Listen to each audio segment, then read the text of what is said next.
Hello, listeners and citizens of Broncos country. My name is Ilandia. Welcome to another exciting episode of Broncos Talk. I am joined by my co-host to my right, at Richie. How are you today, my friend? Not bad. How are you? I'm doing all right. We both got our drinks handy, so we're ready. Yeah, you got food. Das Boot. That's boot. And I have my cup. We're ready to talk because we have an action-packed show for you guys today, and we have a very special guest who we're going to bring on in a second. But before we bring on our special guest, Rich, in terms of some Broncos news that are just my other right. Thank you, Boggins. Before we bring on our special guest, I just wanted to talk about what it is this segment is, and this is what me and you have talked about doing in the future for the show, which is we want to go out and try to bring in fans or YouTubers or podcasters or whatever if you're from different teams so we can get an idea of how they view the Denver Broncos and how we view their team, because we always get opinions from Broncos fans, which is great, but sometimes we want to get opinions or views that are not from the so-called orange and blue colored glasses.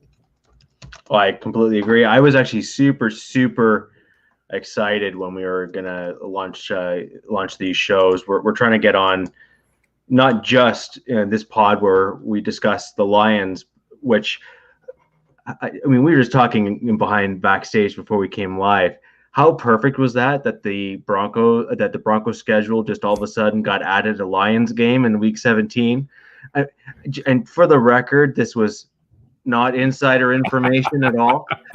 But I mean, it literally couldn't have worked out more perfect for today's show. I wholeheartedly agree. I mean, my face lit up, and I almost wanted to text the boss like, "Hey, maybe this is a sign." The NFL gods are smiling on us because we've had some setbacks in terms of bringing this segment to the show, but it thankfully worked out for us. And without further ado, guys, I'm about to introduce you to my brother, Detroit Lions fan. Please say hello to my brother, Fernando. What's up, everybody? Good afternoon. Happy to be on the show. And I'm ready to totally dive into some football because it's been a long time for me, and I got a lot to talk about and a lot of questions to answer. So bring them on. There you have it, folks. If you guys have any questions for us or for my brother, anything related about football, the Lions or the Broncos, please hit us up on the comments. Let us know, and we'll try to get to everybody's comments and questions as best as we can with the time allotted. So, Nando,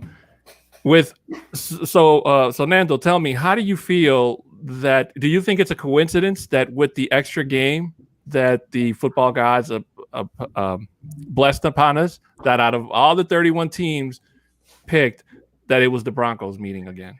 I'm not surprised. I feel like throughout the last 10 years I've been watching the Lions, I feel like they've played the Broncos, I don't know. I feel like I see them play more than not, or because sometimes you go a certain amount of time without playing the team, depending on however the schedules come out. So honestly, I thought we did play them this year because I haven't really taken a good look at the schedules or the games that already came out. And then I was just kind of surprised to see it when I looked earlier. I saw that was like the one game on the side that wasn't with the rest. So I'm just like, well, it's perfect then, No, I totally get that. So my question to you would be, and this is something that I don't even remember if you and I have talked about this before, is how do you feel now that your star quarterback is not so much gone, but like traded for, in terms of losing Matthew Stafford? Do you have the same confidence in Jared Goff that you did, being a Matt Stafford fan all these years? I do not. I'm definitely heartbroken. Stafford is why I'm a Lions fan. The guy is as tough as nails.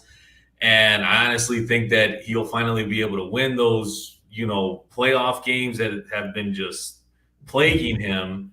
And Jared Goff for me is just, he's the filler. He got to the Super Bowl, but it's like, how much of that was really Jared Goff? What about that all-pros stud at the time, running back Todd Gurley, that insane defense? I mean, and then the last 2 years, I mean, the guy, I mean, the numbers are just poor.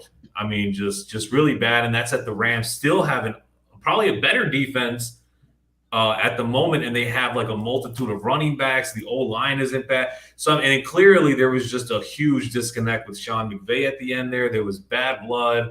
I heard a lot of rumors. I heard a lot of, I don't know. There was a couple things leaking out, and I don't really know what's true or what's not true, but it got very ugly. So I feel like, this will work for this year, but I definitely think that they will move on very shortly to draft a replacement for him. I don't see it, if it was difficult to win for him over there, you come to Detroit, it's a whole lot harder, period. And now, so I will always support Stafford where he goes. He will always be my all-time favorite quarterback. And I was really probably pulling for him to go to Denver because I feel like Denver offensively was just probably, their offense is just looking really good. But I guess the Rams aren't bad either. And so, honestly, I wouldn't be surprised if they made the run to the Super Bowl, Right. Christy, the queen of MHH, stopping by, says, hope you all have a great evening. Christy, we love you and we miss you. Hope you're having a great evening as well. Mr. Boggins, our fellow host on MHRT, he has a question for you, Nando. He says, Barry Sanders and Calvin Johnson, defend your team. It's okay. So what's the question exactly? I believe he's asking Barry Sanders or Calvin Johnson. Oh no, he said and defend your team. Yeah, that's actually. I thought he was asking who's better between the two. Is that what he's asking? I believe so. Boggins, if you can clarify for us your question. I thought it was I was looking at that and I didn't know. It's clearly a question. I'm just not sure what he's Right. But going back to what you said about Matt Stafford, I was actually kind of surprised, guys, that George Payton was actually made a bid for Matt Stafford when before he went to the Rams. So obviously I'm still pulling for Drew Lock. I do hope he gets to start, but there's a lot of hype going into these quarterbacks going up, whether Denver moves up, and if they move up, whatever spot they land and whoever they get to get. So the fact that Drew Lock is going to start for this team in September is still up for grabs. It's not for sure. But one thing I can tell you is that his future in Denver is definitely going to come into question if he does not clear up the mistakes and errors he made last season if he does start for this team. I agree. He's definitely and when he first came on the scene, I thought that this was it for Denver. I feel like it looked like they had what they wanted in the quarterback and he was going to be good to go. And then some of the stuff I saw last year was just horrendous with the like his foot posture, the throwing off the back foot, just like very kind of sloppy throwing. And it's just like that stuff can be corrected, but it really altered the way that I see, the way that I saw Denver last year and the way that I see them this year, because obviously it looks like they're still going to roll with him unless they make any sudden changes in the draft. But I think I'm leaning more for him not being the answer than being the long-time answer, that Denver's looking for there, because they have everything else. That whole offense is just set where you put somebody, if you put a veteran quarterback in there, that's just downright dangerous with all the weapons that they have. Right. So I believe the Lions are 7th overall pick. 7th pick right now. 7th pick. And from some of the mock drafts that I've seen, a lot of them, I don't know what happened. My camera was unplugged. I think Boggins was saying that it was mainly a joke, but I agree. The Lions notoriously ruin Hall of Fame players, and I don't blame Calvin for leaving when he did. The guy's knees, his knees and ankles are just all torn up. That's what happens when you don't bring in a running game.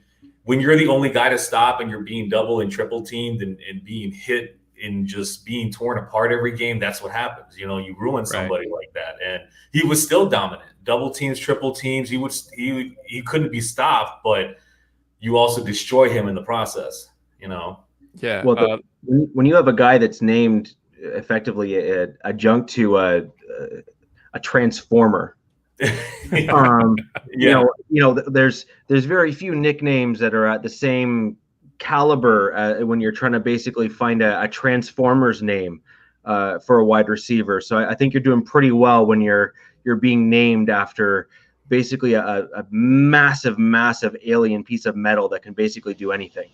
So I think that says all you need to know. Yeah, Right. I mean, he's like physically the guy. I mean, he's just a freak of nature at his position for how big he is and how fast he can run. And he can, it's like he can go through you, around you. I mean, he was just something like if you were just to build an ideal receiver, I mean, that's probably what you would build, you know? Right. I had a camera glitch. I don't know what happened, so I do apologize. But my comment to you, Nando, was that some of the mock drafts that I've seen have the Lions picking a wide receiver at that pick. So basically, they're trying to give Jared Goff, more weapons. You know, that's something that he had when he was with Los Angeles that made Goff a decent to solid quarterback. So, Right. Are you in agreement that are you okay if the Lions took one of the best wide receivers in that draft? I think it's very difficult to pass on somebody like, I've heard the names up there. I think like Waddle. I think apparently the best scouted one or the best one coming is what's his name, Smith, or I don't know what. Devontae Smith. Devontae Smith, right? I don't watch a lot of college football, but I heard his name though before. So they do need it. I mean, Galladay is gone, Marvin Jones is gone. They basically depleted the whole wide receiver core. They bring in Tyrell Williams. I can't remember the other guy that they bring in, but these are all second and third tier, wide receivers. There is no number one, and you're going from Stafford to Goff, so you need to give Goff like somebody that's like ready to go at that number one position. I honestly, if they don't get somebody to get that number one wide receiver position, they're going to struggle a lot through the air. The running game is also not very potent. There's not a lot of not a lot of spark there. I do like Swift, but I also feel like he had some fumbles last year that may be concerning. But they're really lacking in the linebacker position. I think they had the worst linebacking core last year. Their linebackers are just terrible. The whole defense was just awful, horrific. All right. So on that note, I actually have a question for you. So there's some similarities there, with the exception of, I think Denver's wide receiver core is quite, I'll say magnitudes better than the Lions right now. I think that's a pretty fair comment. Yeah. However, your comment about the defense and the linebacking in particular is a very common one amongst Broncos fans, certainly ones that are perhaps slightly more objective than others. So I guess a question for you would be this, is setting aside the wide receiver, would you be terribly disappointed if Dan Campbell's solution for the Lions and the new GM solution for the Lions would be trade back to the lower middle part of the first round to obtain a few extra picks and maybe go after either a linebacker who is a top tier talent or someone who would work for them, and then double up with the kind of that maybe 2 2s as a result of the trade back, something like that, to really boost the team? Would that be something that you as a Lions fan would be okay with? Oh yeah. I mean, I would welcome that, because I think in the last 10 years I've been watching them, I don't remember if they've actually traded back to grab multiple picks. And considering how many holes that defense has, that would not be. I would be totally fine with that, because to be fair, the Lions aren't going to win anytime soon. They're doing a whole rebuild.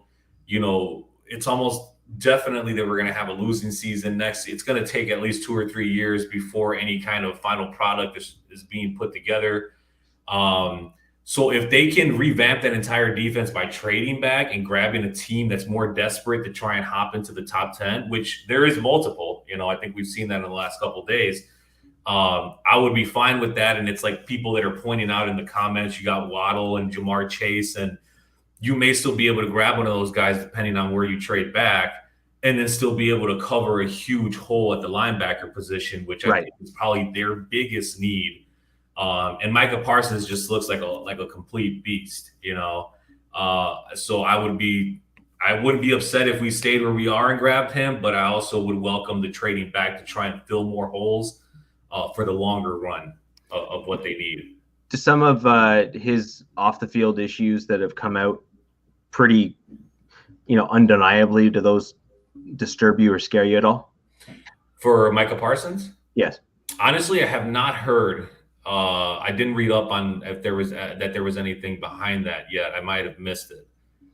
Yeah, given what they are, I mean, even if some of them are true, they're less than flattering, and that's being kind. So basically, I'm not a big fan of that. I personally think that if they're walking in with already issues that are known at that, there's not a lot of coaches that are going to tolerate it. And Dan Campbell, some of the stuff he's been saying lately about no losers on the team, and he's got a whole fighting mentality, and he wants to break your kneecaps and chew them or whatever, and that may be a breaking point for him. That may just not be a selling point for him anymore. And honestly, I've seen the non-discipline within the Lions organization of players. I mean, it's also been really bad. And if we can avoid a head case like that, I guess no matter how good he is, if that's what they see fit, then I'll be okay with that. Cause I don't want a guy with a whole rap sheet coming in, even if they were, this or that or whatever. It's just, sometimes it'll be a complete failure, and it's like it's a first round pick, it's a huge deal. And you definitely don't want to lose in that at all. So I guess hopefully if it gets cleared up within that time and maybe they feel different about it, but I guess if they go a different route, I wouldn't be surprised at neither, considering the mentality that this coaching staff is bringing to the organization. Right, I hear you. Let's get to some of these comments here. Slim Slow, thanks for tuning in, my friend. He says, unfortunately, I hate to say it, Locke is looking like a backup quarterback in the NFL. Hopefully, he turns it around and becomes starter material. And then the rebuttal for that comes from Shadowjacker. Thanks for coming on and joining and watching, my friend. He says, Locke will have a huge step forward with his reads and progression this upcoming season. Trust Locke stock will rise. Hold, don't sell, Broncos country. So with that being said, fellas, I mean, you have two different opinions. One person feels that Drew Lock is not going to reach that height where John Elway probably had envisioned when he selected him 2 years ago. Whereas you still have some Broncos fans that believe that you just got to give him time, that this is going to be his year, that he can clean it up. Unfortunately, his play last year was a real disappointment. I'm not going to lie. He did have some flashes here and there, but unfortunately, it wasn't enough to where it left a lot to be desired. Whereas towards the end of the 2019 season, we saw some promise. We saw some, we saw hope.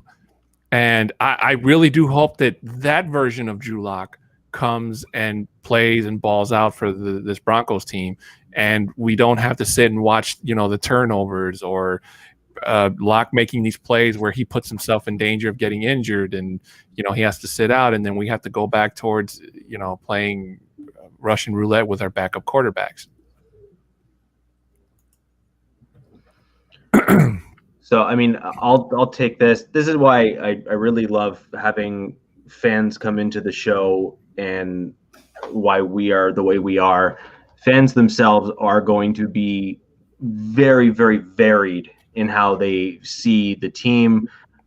Some will be more pessimistic, some will be more optimistic, right. And some will be completely blinded to any form of truth that's put in front of them on the screen, and others are going to see a whole bunch of nonsense that's not even there, and everything in between. So it's absolutely fantastic. So I appreciate all of these comments coming, and I appreciate everyone coming and tuning into the show.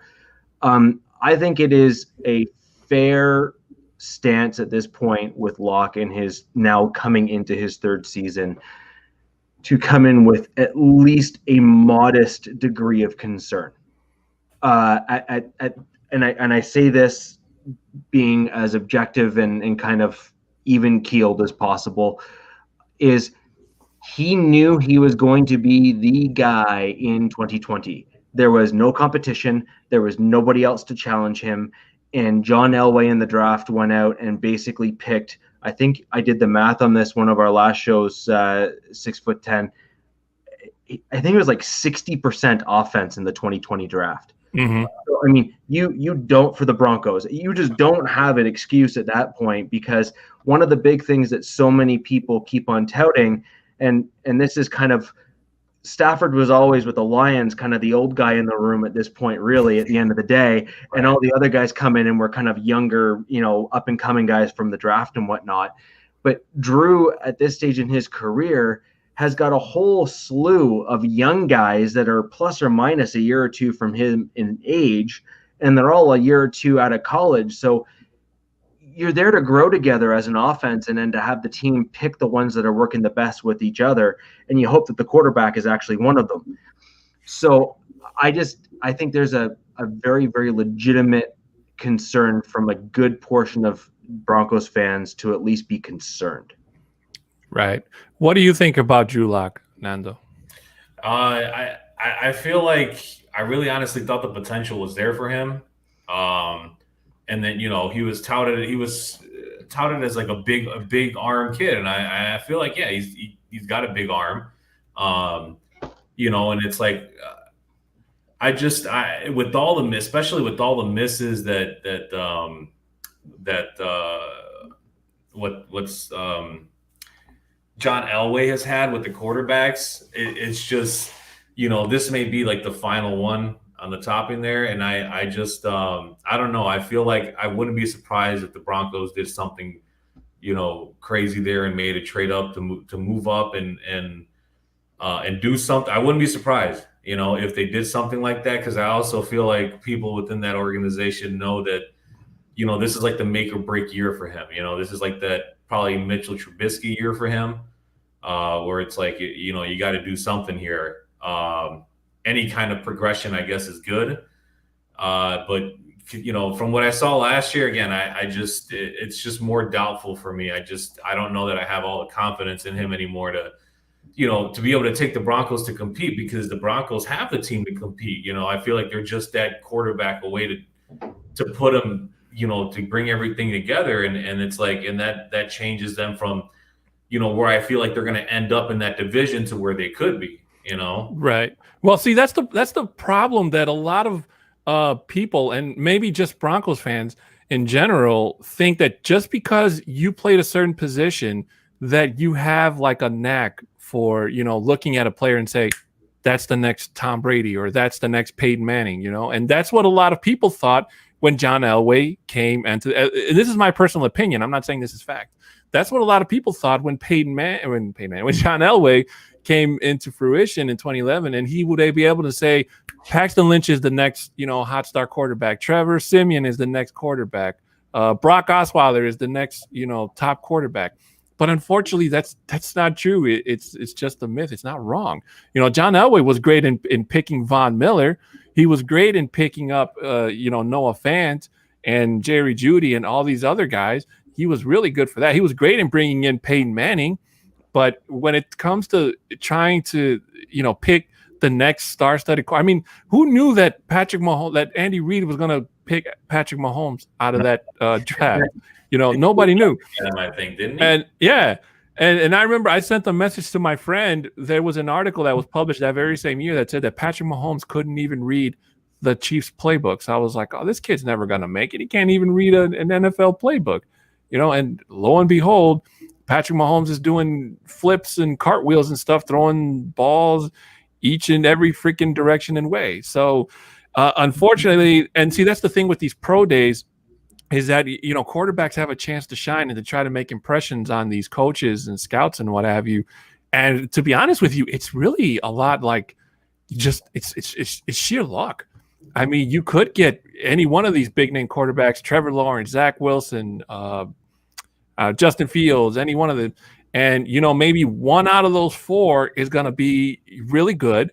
One out of those four is going to be, so-so in development, could be better. Right. And then one of those is going to be like, the next Johnny Manziel, or the next, just the next bust. Oh yeah, they definitely won't all hit. I mean, it's just one of them will hit, and that's usually probably what you get, right? You get one, maybe two of them that'll hit. And if you go back to that 2017 draft class, Deshaun Watson and Patrick Mahomes, boom, two of them hit. And so there's talks now ramping up about the BYU quarterback, Zach Wilson. Then you got Justin Fields there, and what San Francisco did the other day. I mean, they basically gave up their whole future to move up to number 3. And I think we all kind of know who they're going to come away with, and that Jimmy G's gone out of that situation. But seeing this comment right now pop up. Trey Lance is another one that's kind of back there too, and that might be somewhere where the Broncos can possibly, could fall to them. I mean, that Matt Ryan's getting old in Atlanta too. I wouldn't be surprised if the Falcons pulled the trigger on that. Mhm. I'm not really sure of everybody's needs, but I feel like the closer we get to the draft, there's going to be more people fighting to try and get into the top 5, and so it's getting interesting for sure. Right. Jason O'Neill, thanks for watching and tuning in. He says, "What is the temp of Lions fans with the departure of Stafford and the arrival of Goff?" I feel like it's for the most part. I mean, most Lions fans are, it kind of sucks to see him have to go, but at the same time, I'm happy that he left. This organization was just gonna get ready to finish, ruining somebody else. And the fact that that's not going to happen with him anymore, even if I won't be able to see him retire a Lion, I'll be happy with the fact that I saw him win. And I think most Lions fans feel that way from what I've been reading in comments and stuff like that through all the Lions pages that I'm in. Most people are happy that he's in a situation now where he's going to get to win, while the Lions are doing a massive, rehaul and everything, really. I mean, even from putting the ownership down to Sheila Ford, which I like, by the way, because, she's an upgrade from even where her mother was compared to where William Clay Ford was, which was just, put butts in the seats. And it doesn't matter how poor the team was doing. You had Barry Sanders back there selling tickets and he obviously there's, within a lot of Lions fans in the community, it's, sell the team. You guys don't care. And I think in what I've seen of Sheila Ford within the time that she's taken over, she's finally showing that they care now. I know they didn't care in the past, but it's showing like they care now. So they're making a lot of changes, and I hope that this is a redirection with the organization. If I can build on that though, so I can kind of play the flip side of that same comment. So I actually happen to seem to be maybe one of the few people that, although you and I were talking backstage a little bit, is I actually love the head coach hire. I absolutely love the new head coach that the Lions selected. I think that even amongst Broncos fans, both MHRT, Mile High Huddle, and even on our pod as well, we have made several comments about when certain things aren't going well, you need a catalyst on a team to help, raise the temperature and kind of get the blood flowing again to keep the team going forward. Right. And I always felt like, for example, when Dan Campbell stepped in for the Miami Dolphins, he had a team that was basically doomed, and had them win like 90-something% of their final games. So, I mean, there's a lot to be said for a coach that can galvanize a team and raise those boats, right? So I guess for me, when I look at Dan Campbell, seeing that you at least visually believe he's probably going to be different than everybody that has kind of preceded him. Right. Is that not also somewhat disappointing that Stafford isn't there to finally have the change of culture that I think the Lions fans, and frankly, even as just someone who loves the game of football and loves to watch the game of football, I would like to see the Lions become competitive again. just not in week 17 of this year, but every other game, it would be nice to see them be competitive. That's when they like to, apparently. But no, I think it really, you make a good point there, because I was honestly I didn't expect Stafford to be traded this year. I know talks were ramping up, and I know that he met with Dan Campbell. I think he just met with Dan Campbell. I don't know if he met with anybody else in the staff. And basically, what's my understanding was that Stafford told them, if this is a massive rebuild, I want to leave. And if it's not, and we're just going to move a couple pieces here and there, but we can still keep the core of what we have, he would stay. And, clearly that wasn't the case. Clearly Dan Campbell told him, you know what, the whole thing is going in the trash. We'd love you to stay. I'm pretty sure they would have loved him to stay, Sure. But Stafford's 32. He's going to be 33. I think, I don't know if he's 33 already, but his time is also come, he doesn't have all the time in the world for a whole nother rebuild, and not to say that the Lions aren't very successful at having winning teams or winning seasons. So I also feel like that encouraged his reasoning to leave, and it did suck. I felt like with this new coaching staff, I felt like it would have been the most successful time of his tenure there. Because I truly believe that the coaching staff will finally produce on all levels of the field. It won't just be the offense for a few years. And I feel like, the team will eventually get to where they need to get, but it'll still take time, So I feel like I was pretty disappointed that he made the decision to leave after having that conversation. But then I put myself in his shoes, and I can't blame him, because I probably feel like I would have loved to have a chance at winning something, because there was just no guarantee at that point that he would have won something. Not a full guarantee, but maybe he's just like, the Rams want me. The Rams have, a pretty complete team. All they need is a quarterback, and I can go there and probably win in the next season. So it's, I'm pretty sure it was difficult for him. I mean, he has a lot of ties in Detroit, does a lot of, community service work there and all that. And so, yeah. And then I guess on bringing Goff over, it's, I don't think he's the greatest. He's definitely not as good as Stafford. I feel like he's not as good as Stafford. He doesn't have an arm like Stafford. And I hear his red zone capabilities aren't that. Apparently, he just doesn't score much in the red zone from what I've been reading. Now, I have seen Goff throw a beautiful deep ball, a long ball.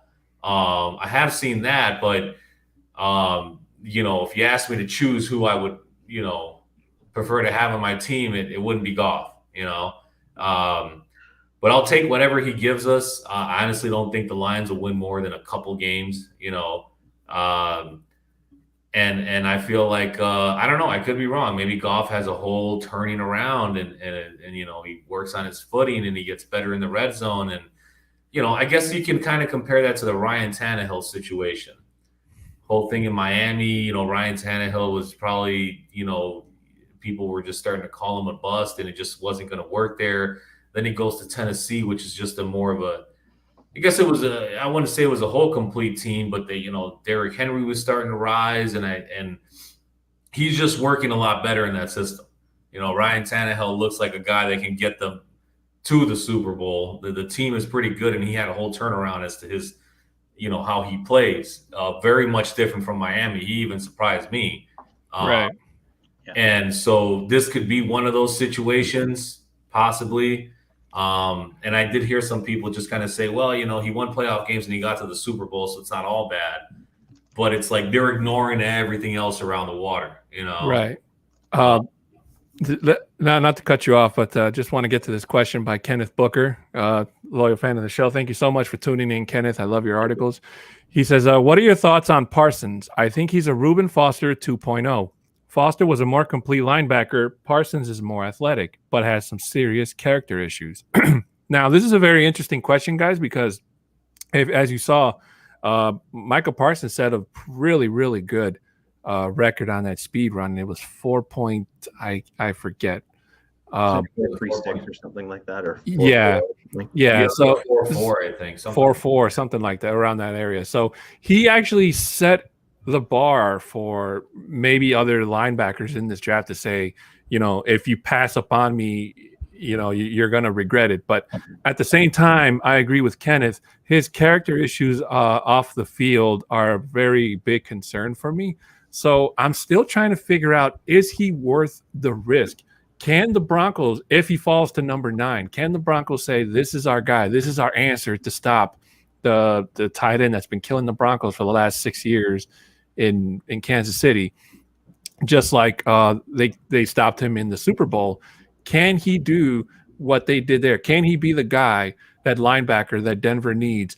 But not just that, can he stay clean and not get in any trouble and just be a positive force on this defense and be fix one of the weaknesses on this team? So if I can jump in a couple things super fast, and I'll throw it over to Nando. So one, Parsons was never known in college for being a coverage linebacker. So he has all the speed in the world, and basically what that just meant he could run fast and tackle people, right? He was never known in college as being that coverage guy, that guy that was able to match the route running abilities of the tight ends, of the wide receivers, the slot guys in particular, and match that and make those plays. That was not his thing. That was not his jam. In fact, up until he basically set like a track record at his pro day, the big knock on him was sitting out the 2020 season, declaring for the 2021 draft without showing that he was able to cover wide receivers and tight ends in the 2020 season, because that was really his opportunity. His opportunity as a player was to show out and just say, here's my resume, come get me. And he just didn't do it. Mm-hmm. He opted out and never showed those additional skills. So with Parsons, you look at him and it's basically heaping and oozing with potential, but he has yet to show it. So then you're banking on the old adage in the NFL that you hear from all these coaches is, oh, I can coach him up. and it's like, yeah, that works out like 30% of the time. Right. So I mean, let's just be real.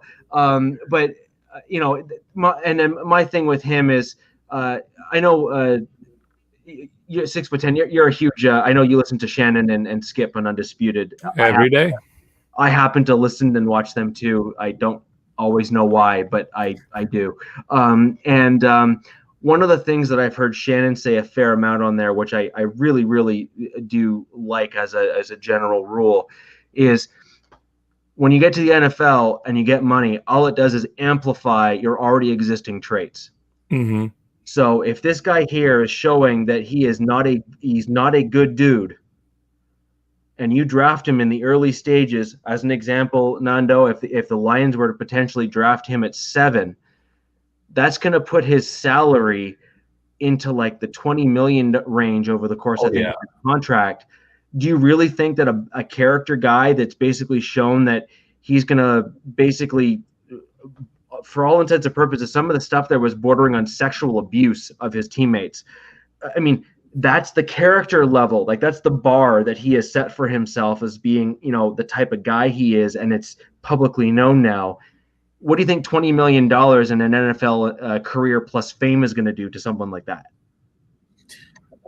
Agreed. I mean, it's just that all that could do is just add fuel to an already burning fire. Mm-hmm. And I'm pretty sure you can pull many examples of this in the past with.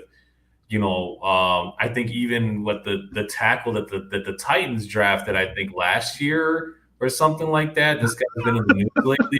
Complete waste of a first round pick. That's your perfect example right there. And it's a gamble. It's like the need of the Lions linebacker position is so horrible right now. Is it going to be worth taking the guy who's projected to be the best linebacker in the draft? Maybe not. An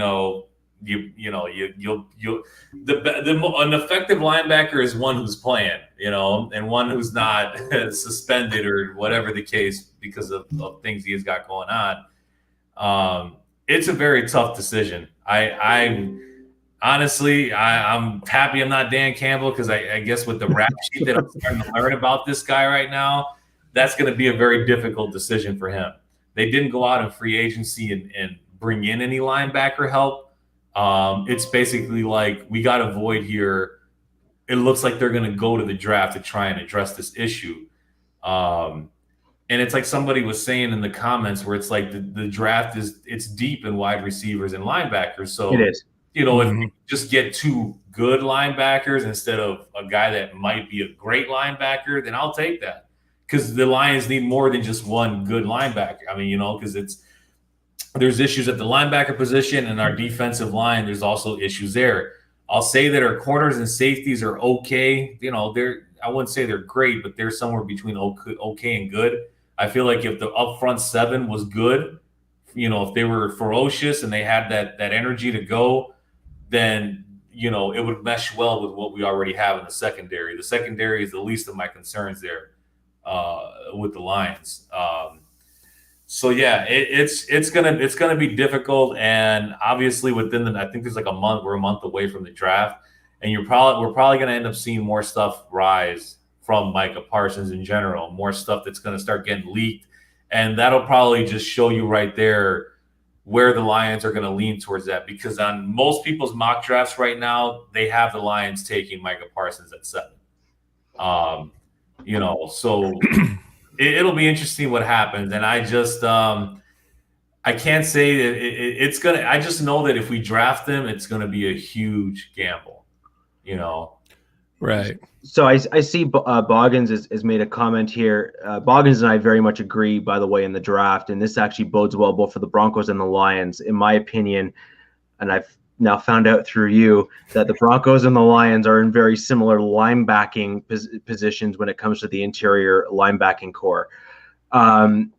So I actually think that trading back and in that middle, that second, like the entirety of the second, I think, and even potentially into the third, you can find some pretty solid interior linebackers in this draft. And they in other drafts, if the draft wasn't so clustered and clumped in those positions there, I think they would probably end up having some of those guys creeping maybe higher than they otherwise would. Right. I do want to say just one quick thing on that, though. It's unfortunate because, in my opinion, the Broncos need some interior defensive line help as well.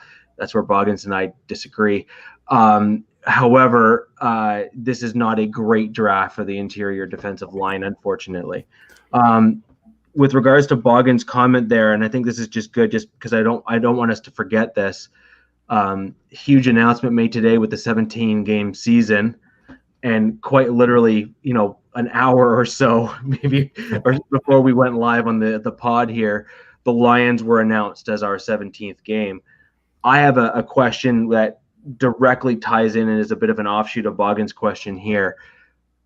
In the 17th game, do you believe that the Lions will be in a position where if they win, that gets them to the playoffs, and therefore it's going to be an all out kind of just run around? I honestly no. I feel like Denver would have a much better chance, and I feel like right now they have a much better chance of being able to compete for a postseason playoff spot. And I feel like at that point, the Lions, I honestly only see the Lions winning maybe 4 to 5 games this year. Nothing past 5. Honestly, I just don't see it with so many holes that we have and all the restructuring of that entire defense that needs to be done. I don't see the Lions making any kind of playoff run this year. And I see Denver winning that last game that can potentially throw them in a position to get a playoff spot. I feel like Denver, they're going to fight hard with the Chargers there. Well, they're in the same division, right? Mm-hmm. Okay, just making sure. I feel like they're going to fight with the Chargers for that second spot. And honestly, depending on how Drew Lock comes out this year, if he comes out playing a little bit better and he's a little bit more accurate, and I feel like they can take the second spot from the Chargers. But if we're seeing the same lock from last year, I probably feel like the Chargers will end up in second. And I don't know that either one of those teams can topple the Chiefs at this moment still, but anything can happen. I know the Chiefs lost both of their starting tackles, but I think they also went out and addressed those issues pretty quickly, you know. Yeah, that's true. But unfortunately, just because you get a new person in there, I mean, I'm not taking any credit away from Joe Tooney, but Joe Tooney can only block one person. That whole offensive line, I mean, they are getting Tardif back and they are trying to find some help, but it's also going to take time for those guys to, get to play together because none of those guys have played a season together. So it takes an offensive line time to kind of gel together. And we're going through that same thing when Jawan James comes back because, he opted out last year as our right tackle. He didn't play. So he needs to come in and match the intensity that the line already has in terms of, left tackle, both left and right guards, and the center who is coming off of his rookie year. And he also needs to show improvement. So with that being said, to answer Bagan's question, Nando, who do you think will win that matchup? Denver or Detroit? I think Denver will win it. I honestly feel like, and I've seen it in the past, a lot of the times when the Lions are just out of contention of winning, for some reason, they bring out like the trick plays. It's like they play like a playoff football team. You would think that they would have played like that the entire season, but they come out like the last game and they just they play a great game, and they've done this in the past against like Green Bay and stuff. And I'm not sure why that happens, but the Lions have a tendency to do that in their last game. But again, there's no Stafford anymore, and I feel like I feel like this time around it's not going to happen. So I feel like Denver will win the last game. And just in general, I feel like the momentum that Denver's going to be bringing, they're just in a much better position to win, to get into a playoff spot than the Lions are at this moment. Because the Lions are down there with the Jets and the Jaguars as far as a whole, coming and bringing everything together again.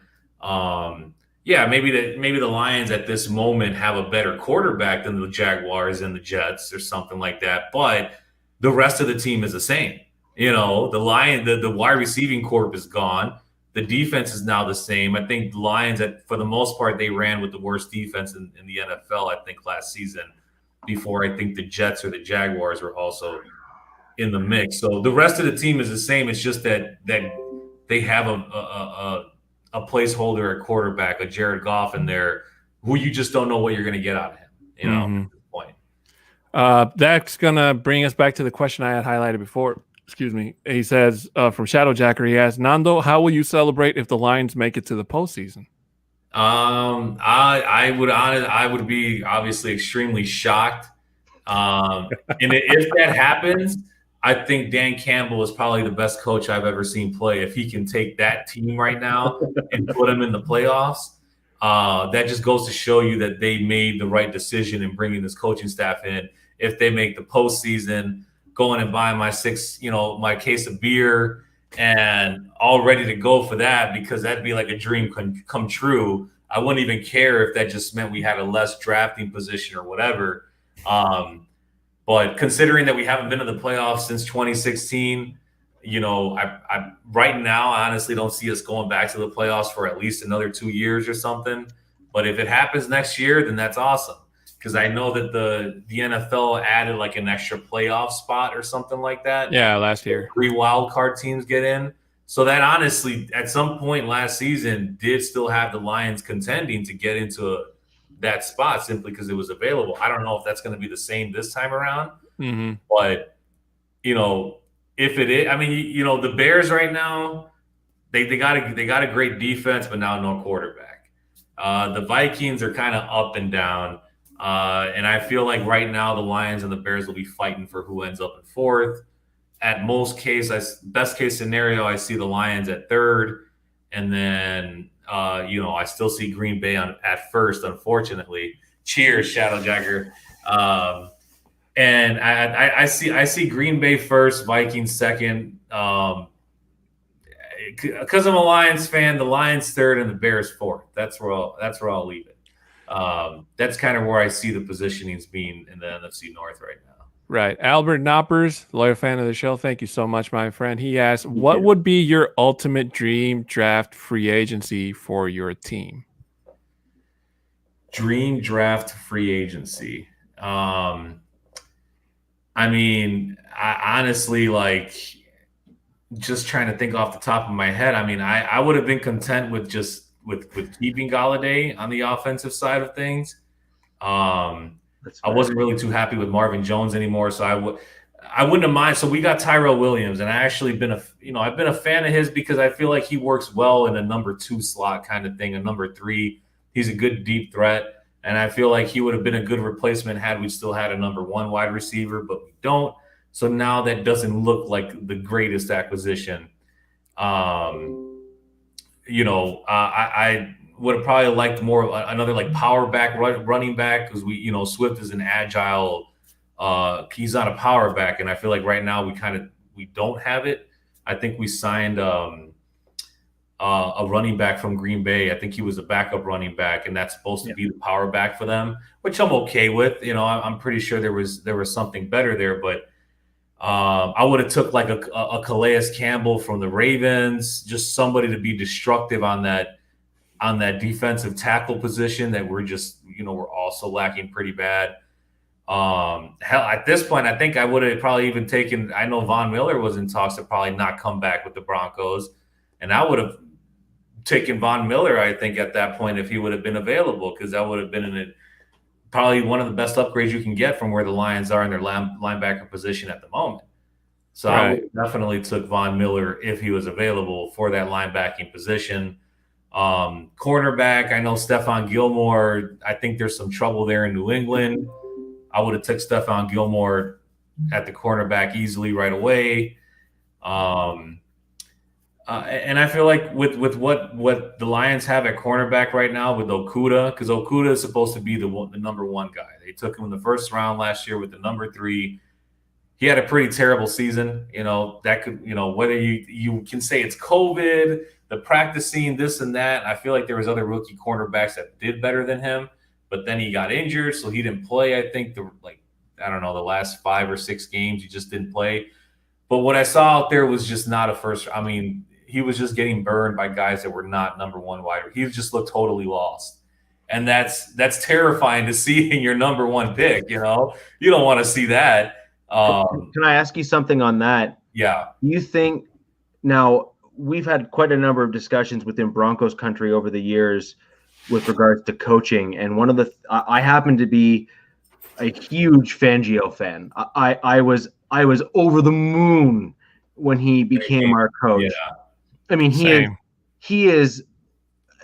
I think even now some Broncos fans aren't quite giving him as much credit as he deserves for what he's able to do. Mm-hmm. So when I look at I'm listening to your comment, right? So I'm saying, hey, that's really interesting that you make a comment about that first round corner.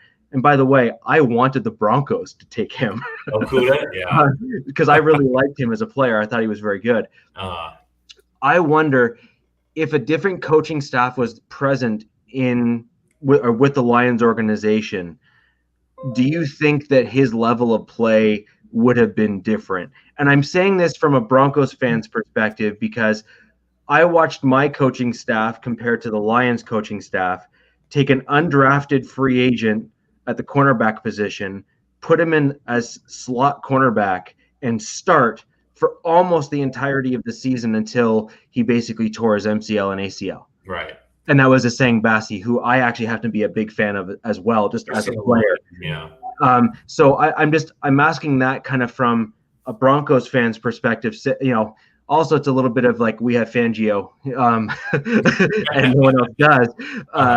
But that's I have a genuine question to a Lions fan. Do you not think coaching played a role?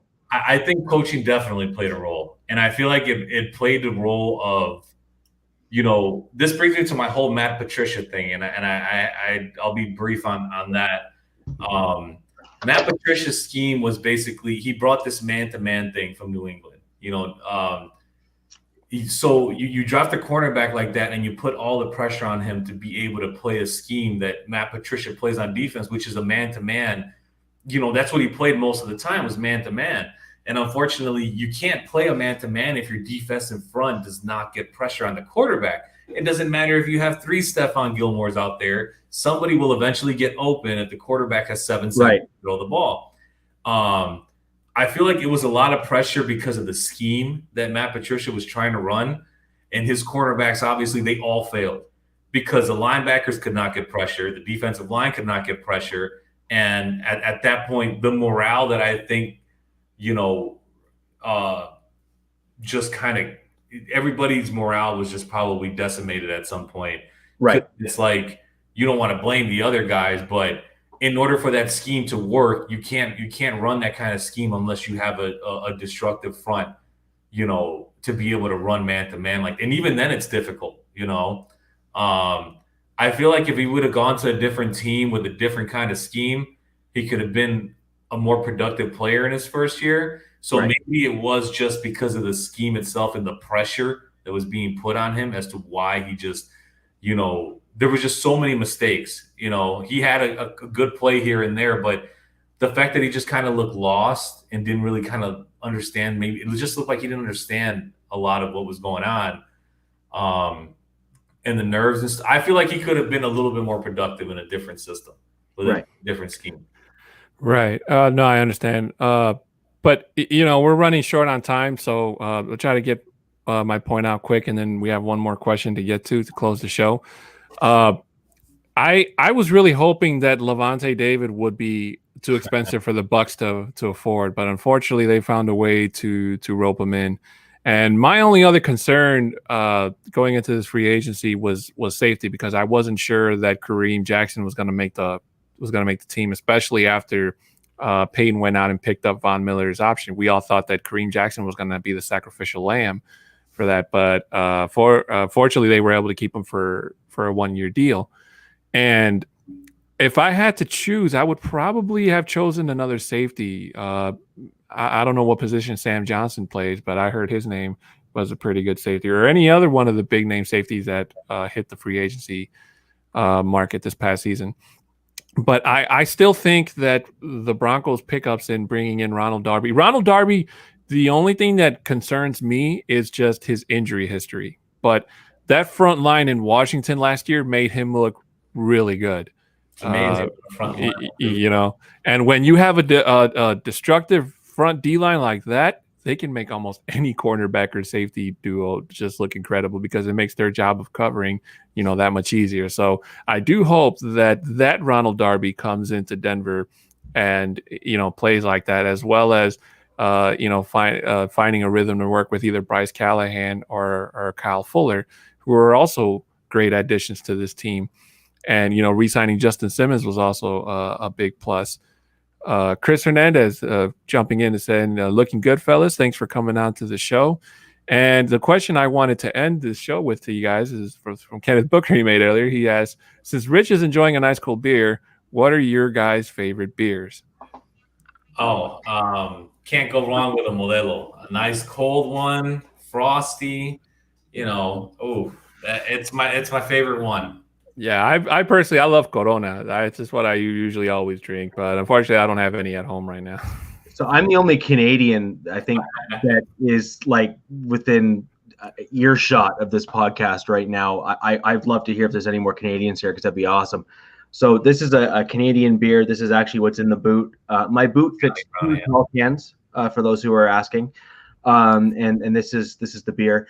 It's from a local brewery here in Ontario called Wellington, and it's a brown ale.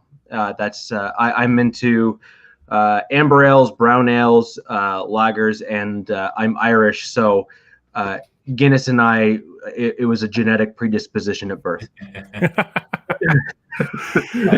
That's great to hear. Slim Slow, he says, great pod tonight, guys. I just liked and subscribed.